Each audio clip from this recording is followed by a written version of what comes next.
Engaging final approach. Confirming visual on the anomaly. Looks incredible. This is it. पृथ्वी की सतह से लगभग 400 kilometre ऊपर 27,000 से ज्यादा धातु के टुकड़े, पुराने सैटेलाइट्स और रॉकेट के अवशेष एक अंतहीन और खामोश शून्यता में चक्कर लगा रहे हैं। क्या इस निर्जीव कचरे के बीच कोई ऐसा भी है जो कभी जीवित था? एक खोया हुआ अंतरिक्ष यात्री जो हमेशा के लिए इस ग्रह की परिक्रमा कर रहा है? तो ये जो अभी मैंने इतनी भारी और डॉक्यूमेंट्री वाले नैरेटर की आवाज बनाने की कोशिश की ना, वो इसलिए है क्योंकि आज की हमारी इस डीप डाइव का विषय ही कुछ ऐसा है। मतलब ये विचार ही अपने बारे में अपने आप में बहुत डरावना है। हाँ बिल्कुल, और मुझे लगता है कि इस विषय की गहराई में जाना बहुत ज़रूरी है, क्योंकि देखिए ये सिर्फ एक अंतरिक्ष का रहस्य नहीं है। इस गुत्थी को सुलझाने के लिए हमें विज्ञान, शीत युद्ध का इतिहास और सबसे बड़ी बात मानव मनोविज्ञान के उन अंधेरे कोनों को भी समझना होगा। सही कहा। तो विज्ञान की भारी भरकम बातों पर आने से पहले ये जानना जरूरी है कि ये रोंगटे खड़े कर देने वाला विचार आखिर शुरू कहाँ से हुआ।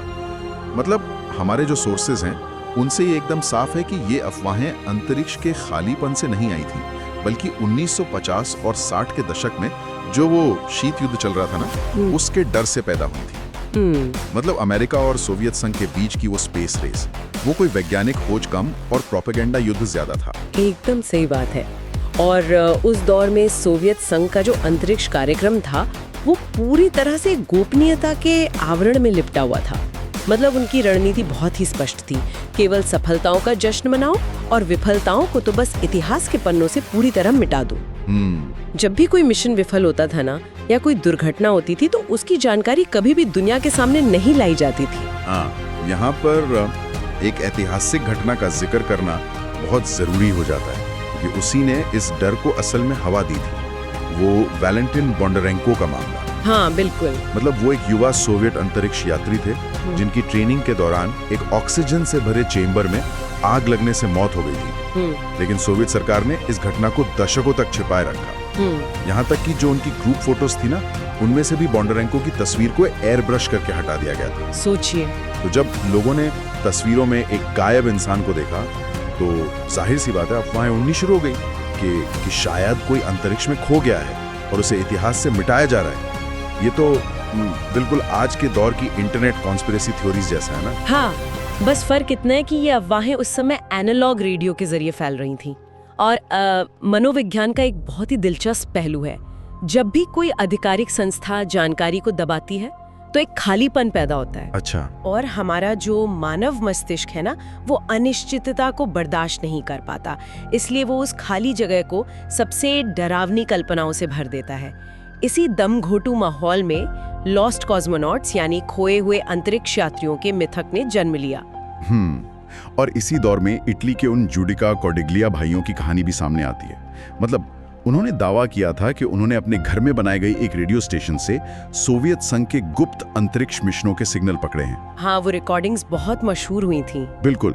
उन रिकॉर्डिंग्स में कथित तौर पर किसी के हाँपने की आवाजें थी, मोर्स कोड में SOS सिग्नल्स थे और यहाँ तक कि एक महिला अंतरिक्ष यात्री की आवाज थी जो घबराहट में कह रही थी कि उसे बहुत गर्मी लग रही है और उसका यान जल रहा है। उस दौर में तो इन रिकॉर्डिंग्स ने पूरी दुनिया में सनसनी फैला दी थी। तो मेरा सवाल यह है कि क्या इन सिग्नल्स का कभी कोई ठोस सबूत मिला, या लोग बस रेडियो के उस शोर में वही सुन रहे थे जो वे डर के मारे सुनना चाहते थे? देखिए, अगर हम उन दावों का आज के समय में वैज्ञानिक और ऐतिहासिक विश्लेषण करें तो उनमें बहुत सी खामियां नजर आती हैं। बाद में जब सोवियत संघ का पतन हुआ और उनके सारे गुप्त दस्तावेज सार्वजनिक हुए तो उनमें उन कथित अंतरिक्ष यात्रियों का कोई नामो निशान नहीं मिला। ओह, मतलब वो सब फेक था? एक तरह से हाँ। वे रिकॉर्डिंग्स अक्सर अंतरिक्ष से आने वाले सामान्य रेडियो शोर, जिसे हम स्टैटिक कहते हैं, उस पर आधारित थी। अच्छा, इसे तो मनोविज्ञान की भाषा में पेरिडुलिया कहते हैं ना। जैसे जैसे हम बादलों में किसी का चेहरा देखने लगते हैं, लोग उस रेडियो शोर में वही खौफनाक आवाजें ढूंढ रहे थे जो वे अपने डर के कारण सुनना चाहते थे। बिल्कुल। हमारा दिमाग रैंडम आवाजों में पैटर्न खोजने के लिए ही प्रोग्राम किया गया है। लेकिन इन अफवाहों से परे अंतरिक्ष अन्वेषण का एक वास्तविक और दुखद इतिहास भी तो है। अब तक 600 से ज्यादा इंसान अंतरिक्ष में जा चुके हैं। और इस सफर में बहुत भारी कीमत भी चुकानी पड़ी है। हाँ, जब हम अंतरिक्ष से जुड़ी वास्तविक त्रासदियों की बात करते हैं तो चैलेंजर और कोलंबिया स्पेस शटल हादसों का नाम सबसे पहले आता है। बहुत ही दर्दनाक इतिहास है। लेकिन इन दस्तावेजों का विश्लेषण करते हुए एक बहुत ही स्पष्ट तकनीकी अंतर समझ में आता है। इन दोनों हादसों में यात्रियों की मृत्यु अंतरिक्ष की कक्षा यानी लो अर्थ ऑर्बिट के शांत शून्य में तैरते हुए नहीं हुई थी। ये एक बहुत ही महत्वपूर्ण पॉइंट है।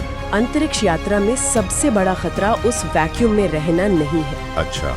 सबसे बड़ा खतरा पृथ्वी के वायुमंडल से बाहर निकलने के लिए जो भारी ऊर्जा चाहिए होती है उसमें है, और वापस लौटते समय जो प्रचंड घर्षण होता है उसमें है। तो इसका सीधा मतलब ये है कि सबसे बड़ा खतरा पृथ्वी के वायुमंडल से बाहर निकलने और वापस अंदर आने में है, न कि सिर्फ अंतरिक्ष में तैरते रहने में। एग्जैक्टली। अगर हम काइनेटिक एनर्जी के नजरिए से देखें तो एक स्पेस शटल को कक्षा में पहुंचने के लिए इतनी ज्यादा ऊर्जा चाहिए होती है जो एक छोटे परमाणु बॉम्ब के बराबर हो सकती है। अरे बाप रे। और वापसी के दौरान वही ऊर्जा घर्षण के रूप में अत्यधिक गर्मी में बदल जाती है। चैलेंजर का हादसा लॉन्च के दौरान वायुमंडलीय दबाव में हुआ था और कोलंबिया का हादसा री एंट्री के दौरान अत्यधिक गर्मी के कारण हुआ था। और यही वो जगह है जहां तथ्य मिथकों को पूरी तरह से काट देते हैं, क्योंकि जहां तक मैं जानता हूं नासा और बाकी एजेंसियों के रिकवरी प्रोटोकॉल इतने सख्त होते हैं कि किसी को भी पीछे नहीं छोड़ा जाता। बिल्कुल नहीं छोड़ा जाता। दोनों शटल हादसों में जमीन और समुद्र के विशाल हिस्सों को छान मारा गया था ताकि अवशेषों को पूरे सम्मान के साथ वापस लाया जा सके। हर एक जीवन मायने रखता है और अंतरिक्ष की कक्षा में आज तक कोई भी इंसान लावारिस नहीं छूटा है। ये तथ्य सच में एक बहुत बड़ी राहत देता है। लेकिन चलिए अब जरा एक वैज्ञानिक परिकल्पना करते हैं। बताइए। मान लेते हैं कि भविष्य में कोई अंतरिक्ष यात्री स्पेस वॉक कर रहा है, कोई दुर्घटना होती है, कोई उल्कापिंड या मलबा उससे टकराता है और उसका सेफ्टी टेथर टूट जाता है, उसका स्पेस सूट बुरी तरह फट जाता है और वो अंतरिक्ष के उस निर्वात में पहुंच जाता है। ठीक है। तो मेरा सवाल ये है कि भौतिक विज्ञान के नियमों के अनुसार उस शरीर के साथ असल में क्या होगा? क्योंकि अक्सर हमने साइंस फिक्शन फिल्मों में देखा है कि शरीर तुरंत एकदम बर्फ की तरह जम जाता है। लेकिन जहां तक मेरी थर्मोडायनेमिक्स की समझ है, अंतरिक्ष में हवा तो है ही नहीं, तो फिर शरीर की गर्मी बाहर निकलेगी कैसे? आपने बिल्कुल सही सवाल पकड़ा है और ये अंतरिक्ष विज्ञान का सबसे ज्यादा गलत समझा जाने वाला सिद्धांत है। देखिए, पृथ्वी पर हमें ठंड इसलिए लगती है क्योंकि ठंडी हवा हमारे शरीर से टकराकर हमारी गर्मी को सोख लेती है। कंडक्शन और कन्वेक्शन। बिल्कुल। लेकिन अंतरिक्ष तो एक वैक्यूम है, वहाँ कोई माध्यम ही नहीं है जो शरीर की गर्मी को सोख सके। वास्तव में देखा जाए तो वैक्यूम एक बहुत अच्छा इंसुलेटर होता है। जो हमारे घरों में थर्मस फ्लास्क होता है ना, उसमें भी वैक्यूम का ही इस्तेमाल होता है ताकि अंदर की चाय या कॉफी गर्म रहे। अरे हाँ, ये तो बिल्कुल उल्टी बात हो गई। मतलब शरीर तुरंत जमेगा नहीं, बल्कि वो काफी देर तक अपनी गर्मी बनाए रखेगा। हाँ, वो तुरंत नहीं जमेगा। लेकिन यहाँ एक बहुत ही भयानक वैज्ञानिक प्रक्रिया शुरू होती है जिसे एबुलिज्म कहते हैं। एबुलिज्म? ये क्या होता है? तो चूंकि शरीर के चारों ओर कोई वायुमंडलीय दबाव नहीं है, इसलिए शरीर के अंदर के जो तरल पदार्थ है उनका क्वथनांक यानी बॉइलिंग पॉइंट तेजी से गिर जाएगा। शरीर के सामान्य तापमान पर ही त्वचा के नीचे का लिक्विड, खून में घुली गैसें और यहाँ तक कि आंखों की नमी उबलने लगेगी। ये सुनना बेहद खौफनाक है। मतलब शरीर बिना किसी बाहरी गर्मी की ही अपने आप उबलने लगेगा। हाँ। लेकिन इसके बाद क्या होगा? क्योंकि अंतरिक्ष का जो बैकग्राउंड तापमान है वो तो शून्य से लगभग 270 डिग्री सेल्सियस नीचे होता है, वो कभी तो जमेगा ना। हाँ, एबुलिज्म के बाद शरीर अपनी गर्मी रेडिएशन के जरिए धीरे धीरे खोना शुरू करेगा।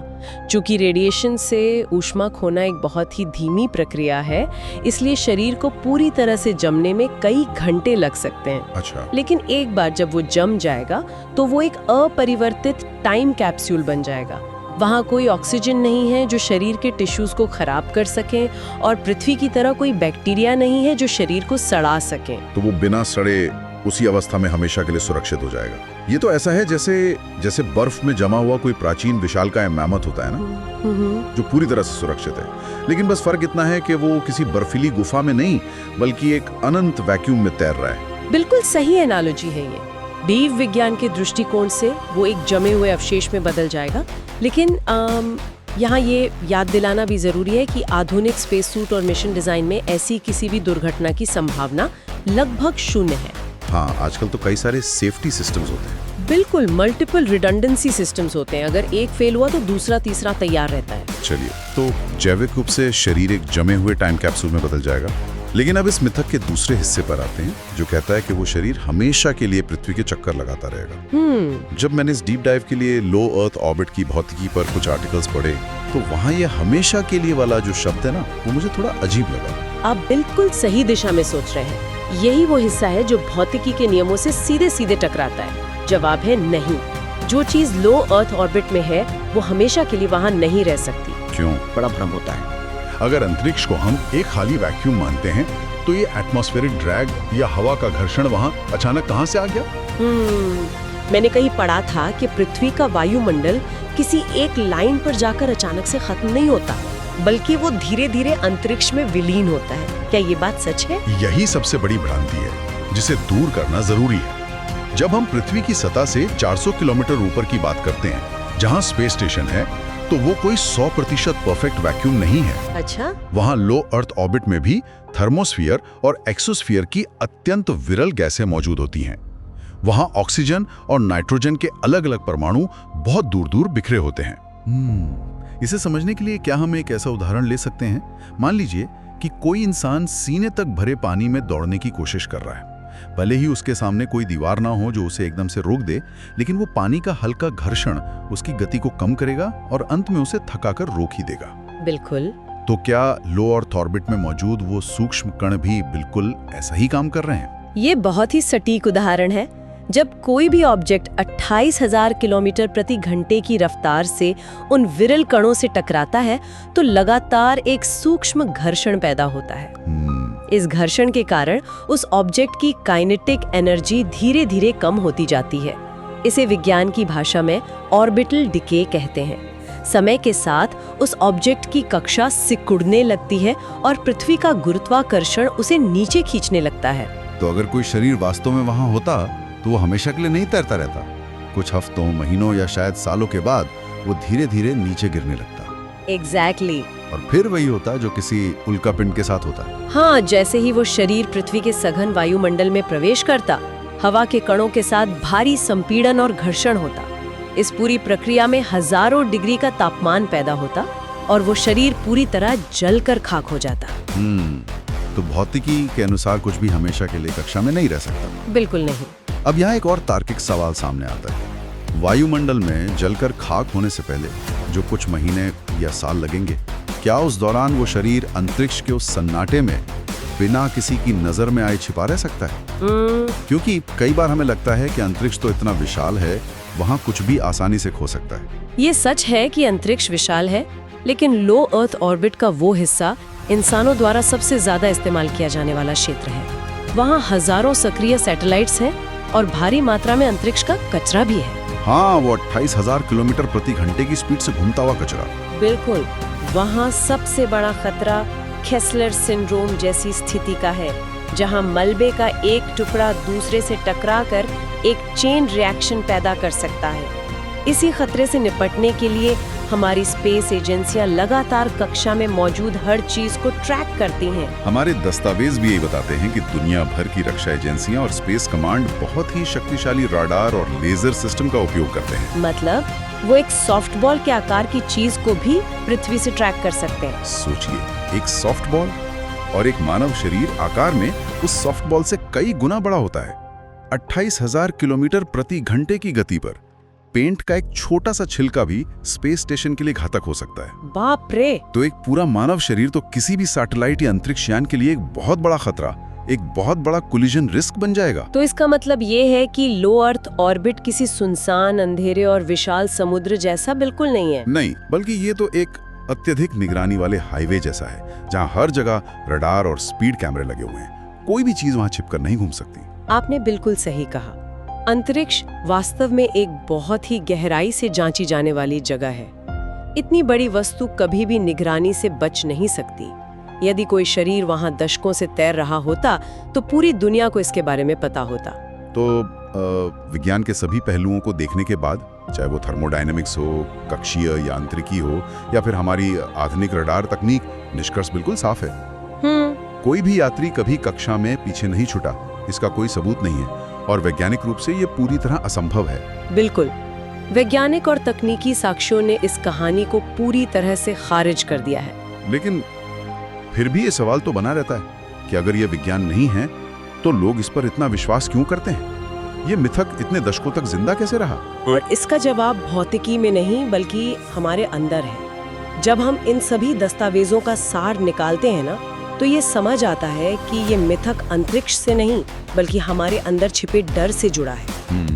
अकेलेपन का डर, अज्ञात का डर और हमेशा के लिए भुला दिए जाने का डर।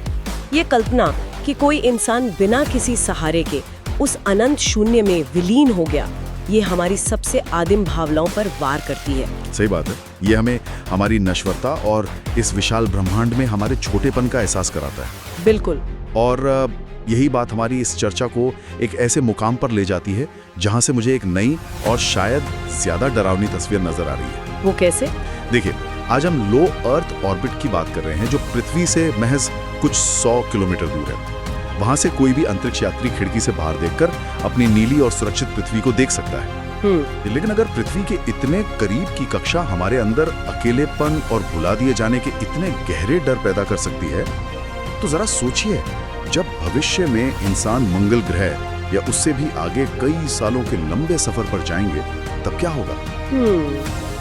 वो तो एक बहुत ही एक्सट्रीम सिचुएशन होगी। बिल्कुल, जहां पृथ्वी आसमान में सिर्फ एक धुंधले से बिंदु जैसी दिखेगी। उस चरम अलगाव, उस एक्सट्रीम आइसोलेशन का मानव मस्तिष्क पर क्या असर होगा? जब इंसान पृथ्वी से इतनी दूर होंगे कि अगर मदद मांगनी हो तो संचार में भी मिनटों का विलंब होगा। क्या अंतरिक्ष की वो असीम और गहरी खामोशी भविष्य में इंसानों के बीच नए और इससे भी ज्यादा खौफनाक मिथकों को जन्म देगी? ये एक ऐसा सवाल है जो मुझे लगता है हमारे श्रोताओं को सोचने पर मजबूर कर देगा।